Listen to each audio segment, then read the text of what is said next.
Salut à tous, j'espère que vous allez bien, je suis ravie de vous retrouver, j'espère que vous avez passé de bonnes vacances sous le soleil, que ce soit en montagne, à la mer, à la campagne, peu importe.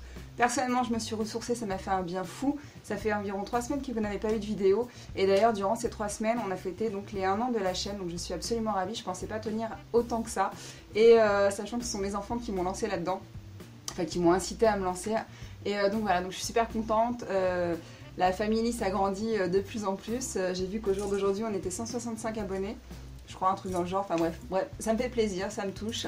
Et j'espère que on sera de plus en plus nombreux à l'avenir et pouvoir partager un petit peu de tout. Sur ce, aujourd'hui on se retrouve pour une vidéo recette d'un gel, d'une gelée en fait visage, anti-âge, hydratante, etc. etc. On va essayer de la faire sous un angle un petit peu différent, puisque j'avais trouvé que mes anciennes vidéos étaient un peu trop plan-plan. Et donc voilà, je voulais faire quelque chose de différent, donc on va voir ce que ça donne. Vous me direz en commentaire ce que vous en pensez, si vous préfériez le format d'avant ou celui d'aujourd'hui.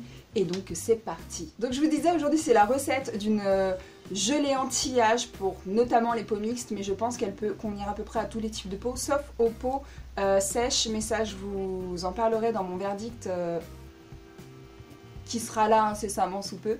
Et donc voilà, donc gelée fondante anti-âge pour les peaux mixtes. Et on passe aux images. Donc c'est pour une recette qui se conserve environ 3 mois pour 30 ml. Bon là j'avais pas de bouteille de 30 ml, donc vous verrez, je crois que c'est une bouteille de 50, mais bon, peu importe. Pour cette recette, j'ai décidé d'utiliser l'hydrolat de camomille pour son côté apaisant et adoucissant pour les peaux sensibles notamment.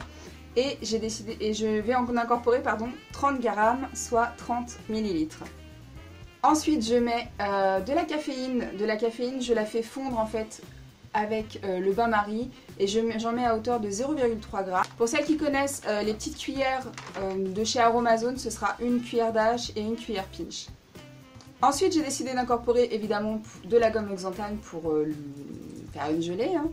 Donc la gomme oxantane, je vais en incorporer 0,4 g. Toujours pour celles qui connaissent, ce sera une cuillère d'âge et une cuillère drop. L'axanthane, on l'incorpore petit à petit pour éviter que ça fasse des grumeaux ou des paquets au moment où ça va se gélifier. Et voilà, sinon il n'y a aucun souci. C'est normal que ça fasse des petites bulles. Ça ne s'appelle pas, ça reste une gelée.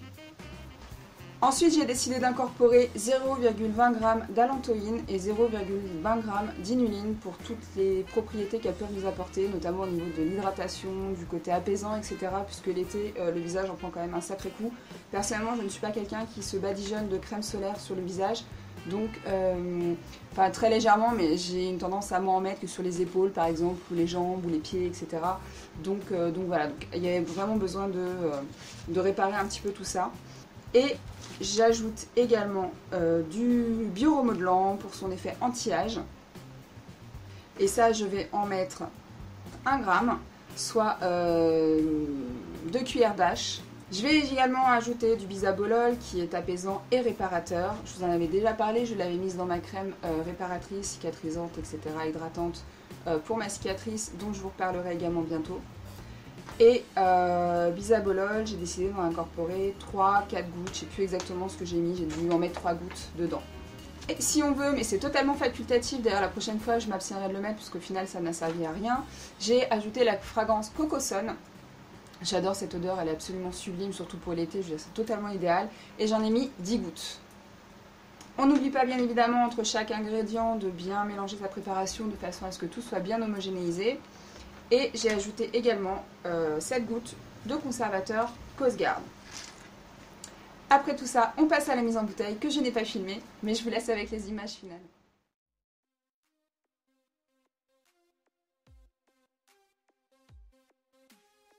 Concernant l'utilisation, il suffisait d'en mettre 2-3 pompes dans le creux de la main, de l'étaler sur le visage.